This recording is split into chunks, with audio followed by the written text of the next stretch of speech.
Harry Maguire scored a late equalizer in 90th minute to basically save or spare Man United and Erik ten Hag's splashes. But did he? Did he? To get a draw against Porto after leading 2-0, did he really spare Erik ten Hag and Manchester United splashes? This is where Manchester United are on the Europa League. Manchester United are 21st. 2 points from 2 games after playing FC Twente at home and Porto away after leading 2-0. Manchester United don't have a win. They have 1 win in their last 10 European games under Erik ten Hag. Well, I just want to show you something different today. We've already spoken about Erik ten Hag after the 3-0 defeat with Spurs at Old Trafford, and I had my whole proper views on Erik ten Hag, and you can watch the video. I will literally link it at the end of this one. That's where we had a very deep discussion. But now I want to bring it over to you. I want to ask you, what do you think these stats say? Because all I'm just going to do is read interesting stats. And as a wise man once said from the streets, once said, and I quote, "Stats are like a bikini. What they show you is interesting, but what they don't show you is equally as interesting." And I just want to throw these stats at you. We're going to read a few and you're just going to tell me whether or you think this is not on the coach at all. Because for me, it's definitely on the coach. I just think the coach should take accountability for such statistics. But before we get into it, I really want to say that I appreciate all of you, all my viewers, all my subscribers, everyone who returns to watch my channel. I just want to take this moment and a few seconds just to tell you that I am extremely grateful. I checked out my analytics and it's extremely impressive. I am doing incredible numbers. To be honest, I am very, very surprised, but you guys keep, motivating me to come back, to keep pushing to make more videos. I've tried to be a little bit more consistent. I call the channel We Are Football because you and me and the players, all of us are a community and we make football, right? And it's not just a community for Manchester United fans or for Liverpool fans or for Real Madrid or Barcelona fans. It's a community for the footballing community as a whole. And I just want to say that I appreciate all of you who've just clicked on my channel, gave me a try, gave me a view, and decided to stay. I want to give an extra thank you, shout out, heartfelt to everyone that shared my video. I really want to say that that's really special. I've not asked anyone to do that, by the way. So I am really, really genuinely heartfelt thank you. I'm sending out my heartfelt thank you to those who really have the post notifications on as well. I saw that apparently there's 5% of you that has turned on the post notifications and I've never really said it. Yes, please check out my video, put your notifications on so you are notified every time I drop. I try to release within 12 hours after a big game. Champions League I cover, Premier League I cover, and South African football. I still have a job. I still have a 9 to 5. I do want to get to a point where the channel is called We Are Football 24/7. I do want to get to a point where I can give you something at least for every day. But for now, I'm still trying. I've uploaded a whole lot of videos in the past few months, in the past few weeks as well. You can check them out if you've missed any. Please subscribe. For those who haven't subscribed, please subscribe. Help us grow. Help us get to where we want to be. And yeah, I haven't made a nickel from YouTube yet, but that's completely fine with me. I am having a great time and this is a community out of passion. I love football. I hope you can hear it. It's not personal. I love all these players. I love all these teams. They literally make my life. Football is not just a game to us. It's our life. And if you feel the same way, I just want to say thank you. Join the community, subscribe. And yeah, I just wanted to take that moment to really shout out my subscribers. We've reached 2.4. The community is growing strong. The army is 2,000 strong now, and we are growing really faster than before. So I really want to appreciate you, and there will be much more to come. I promise you, once we hit the mark that we're supposed to hit, I will deliver. You just put that on me. I will deliver. All you just have to do is watch, subscribe, leave a like, leave a comment, just engage. I really read all your comments and I try to respond to actually all of them. So yeah, I just wanted to take a minute just to shout out everyone that's given me a try. With that being said, let's get into these statistics. So for example, Manchester United are leading 2-0. Okay, somehow by halftime it's 2-2. Can that be on the coach or on the players? I think it can be both, but okay, let's just say it's not on the coach. Rashford, after a torrid time, gets a goal and an assist. Confidence is back. He's having a great game. He gets subbed off at halftime. Coach comes out post-match interview and says the reason is that there's a Villa game at the weekend away, which is going to be a very tough game, and he basically wants to save Rashford's legs and energy. Do you think that's a good thing? Rashford is a player. He's 26 years old, so he's definitely fit. He's not carrying an injury. He hasn't been injured as far as I know. Definitely should be able to play 2 games in a span of 3-4 days. He's one of the best paid players in the Premier League, top 10, top 5. How is he not able to play 2 games, giving it his all? I just think that's on the responsibility of Rashford. I think he knew that that would be expected of him when he signed the contract, so I don't understand why Erik ten Hag is taking him off. Next, Erik ten Hag makes substitutions at 3-2 and he takes off his center defenders and brings on other center defenders. I mean, Manchester United found themselves 3-2 down after taking the lead, after taking a 2-0 lead. Yes, Maguire scored and basically saved or rescued a point from this game, saved United from a defeat. I get that, but I'm not sure if that was intended. You don't put on Harry Maguire to score, or maybe you could if you were losing and you were throwing him as an extra person, or if he started the game and then you putting him up top just to win a header corner from a cross or something, right? Yes, I get that, but he literally replaced the center defender with a center defender.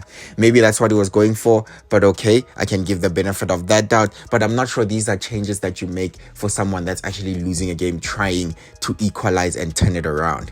And of course, Bruno got a red card. Unfortunately, it's happened twice in 2 successive games, and both these red cards might not necessarily be deserved. Unfortunately, when it rains, it pours. I feel so sorry for Bruno. Never got sent off in his life, and all of a sudden it's just come 2 in a span of 2 quick games, and it might be very unfortunate.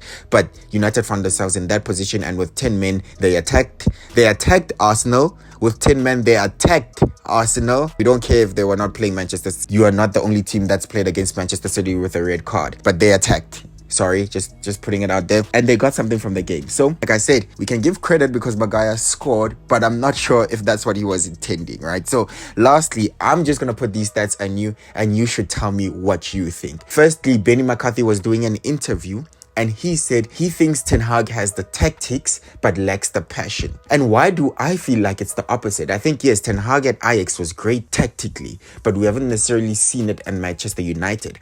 I think he has passion. He gets emotional. He gets really, really riled up when he's doing match interviews. When he's lost, he panics, and to me, that's a sign of passion. He's invested in the game. He gets really hurt when you mention his poor performances. He mentions the trophies that he's won because he's defending himself. To me, that's all of that's passion. He talks about what he's trying to achieve all the time, that he's trying to grow, to improve how he deals with the players.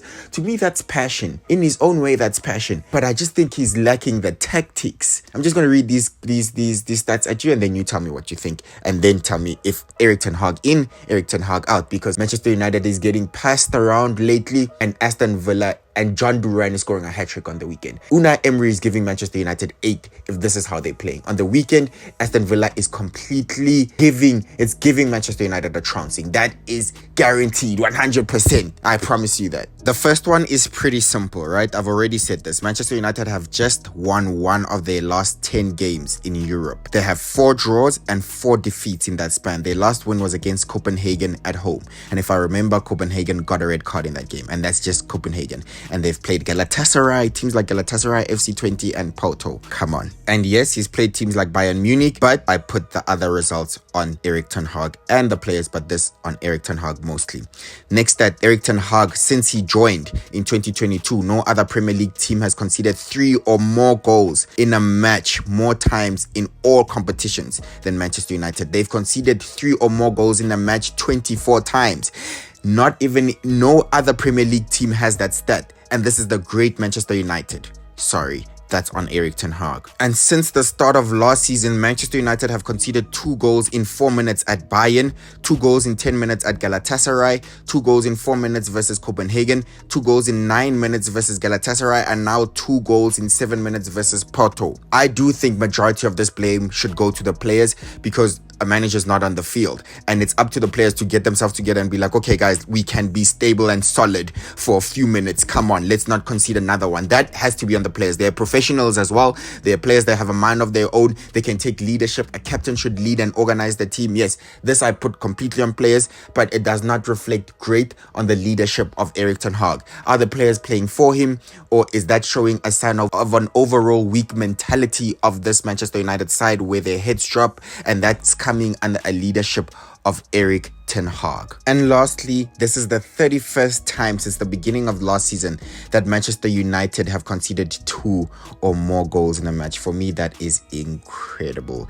31st time. So that's about 62 goals conceded. And we know how bad Manchester United's goal difference is because they're not scoring. And that's more than any other Premier League. For me, this is the highlight of the stats. And you're most likely going to lose or not win a game if you're conceding 2 goals every single game. Interesting conversation to have, but now officially you know my position on it. And in fact, you've known my position since last season, since the 3-0 defeat at Bournemouth, since the bad performances in Europe when United got knocked out in the Champions League. You know my stance. It's on the video. Yes, at the time I did make a video, but I didn't have many, subscribers and views. So you can check it out as well and then tell me what has changed since I did that video. I'll also attach it at the end of my video. But with that being said, please let me know what you think. I don't know where we go from now with Manchester United, because if Villa is the deciding vote, someone was saying they're giving him 2 more games, the Porto and the Villa game. But come on. Villa is going to completely embarrass Manchester United, and it will not be pretty. John Duran is going to hit a hat-trick, even coming from the bench with 10 minutes to go. Manchester United are not where they want to be, and when it rains, it pours. It's just a very difficult place for the players to be at. If they really show spirit and fight, they must go there and beat Villa. But I do not see that happening, unfortunately. It will not be shocking. Manchester United will lose away to Aston Villa. That's my complete stance. Maybe, hopefully, I'm wrong on behalf of the Manchester United fans and Erik ten Hag. Hopefully, I'm proven wrong. Hopefully, I jinx it or something. But my prediction, that one is clear as day. Easy money on Aston Villa. With that being said, that's my video. Please subscribe and I'll see you on the next one. Again, a heartfelt I'm so grateful. I don't know how to put it, but I'm so grateful to everyone that subscribed. Left a comment, left a like, returned to watch more videos, have their post notifications on. I just want to say I really appreciate you. And at this moment, it's extra special because as we keep growing, I will remember that you were always there and you've supported me right from the very beginning. Thank you so much again. I will see you on the next one on the weekend when I return for Aston Villa against Manchester United review. Bye-bye.